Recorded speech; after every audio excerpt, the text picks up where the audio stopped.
ଥରେ ପାଦକୁ ହାତ ପଚାରିଲା, ଆରେ ପାଦ ତତେ ସମସ୍ତେ ଜୁହାର ହଅନ୍ତି କିନ୍ତୁ ମୋତେ କେହି ଜୁହାର ହଅନ୍ତିନି, କଥା କ'ଣ ବୁଝି ହେଉନି ରେ। ସେ ହସିଦେଲା, କହିଲା ଆରେ ଜୁହାର ପାଇବାକୁ ହେଲେ ସବୁବେଳେ ତଳେ ରହିବାକୁ ପଡ଼ିଥାଏ, ଉପରେ ନୁହେଁ। ବୁଝିପାରିଲେ ନା ତ କ'ଣ ଏମିତି କହିଲା। ପୁଣି ଆଉଥରେ ପଚାରିଲା, ଆରେ ଭାଇ କଥା କ'ଣ ସତ କହ। ଆରେ ଏଇ ଛୋଟିଆ କଥାଟା ବୁଝିପାରିଲୁନୁ। କଥା ହେଲା ଏଇଆ, ଗୋଟେ ଛୋଟିଆ ଶ୍ଲୋକଟେ କହୁଛି, ନମନ୍ତି ଫଳିନ ବୃକ୍ଷାଃ ନମନ୍ତି ଗୁଣିନ ଜନାଃ। ଅର୍ଥାତ୍ ଯେଉଁ ଗଛରେ ଫଳ ଅଧିକ ଥାଏ ନା, ସେ ସବୁବେଳେ ତଳକୁ ନଗିଥାଏ ଆଉ ବହୁତ ଭାରି ଥାଏ, ତାକୁ ସହଜରେ ପବନ ଉଡ଼େଇ ନେଇପାରେନି।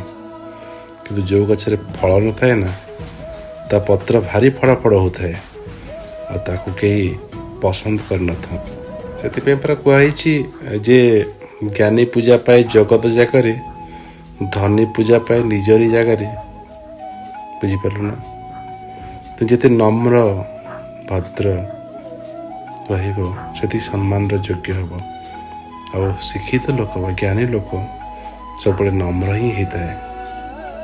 ତେଣୁ ମୁଁ ଯେହେତୁ ପାଦ ତଳେ ଅଛି, ସେଥିପାଇଁ ବହୁତ ଜୁହାର ପାଇଥାଏ। ଯେହେତୁ ମୁଁ ତଳେ ରହି ସେବା କରିବାକୁ ଉତ୍ସର୍ଗିତ କରିଦେଇଛି ନିଜକୁ, ମୋ ପାଖରେ ଗର୍ବ ନାହିଁ, ଅହଙ୍କାର ନାହିଁ, ତେଣୁ ଲୋକ ମୋତେ ଛୁଇଁ ଜୁହାର ହୁଅନ୍ତି, କିନ୍ତୁ ହାତକୁ ଛୁଇଁ କେହି ଜୁହାର ହୁଅନ୍ତିନି। ହାତ ବୁଝିଗଲା ଆଜ୍ଞା, ସତରେ ବହୁତ ମହାନ କଥାଟିଏ। ଉପରକୁ ମୁହଁ ଟେକି ଚାଲୁଥିବା ମଣିଷକୁ କେହି ପସନ୍ଦ କରନ୍ତିନି ଆଜ୍ଞା। ତେଣୁ ଯେଉଁଠି ଗର୍ବ ନଥାଏ, ଅହଙ୍କାର ନଥାଏ, ସେଠି ଭଗବାନ ବି ସନ୍ତୁଷ୍ଟ ହୁଅନ୍ତି ଆଜ୍ଞା। ତେଣୁ ମନ ଭିତରେ ଯଦି ଅହଙ୍କାର ଅଛି, ନିଜର କିଛି ଆତ୍ମପରିମାକୁ ନେଇ ତାକୁ କାଢ଼ି ଦିଅନ୍ତୁ ଆଜ୍ଞା, ଦେଖିବେ ସବୁ ଠିକ୍ ହେଇଯିବ। କଥା ଆମର, ବିଚାର ଆପଣଙ୍କର। କେମିତି ଲାଗିଲା ନିଶ୍ଚୟ କମେଣ୍ଟ କରି ଜଣାଇବେ। ଯଦି ଭଲ ଲାଗିଲା ଲାଇକ୍ କରିବେ, ସେୟାର କରିବେ।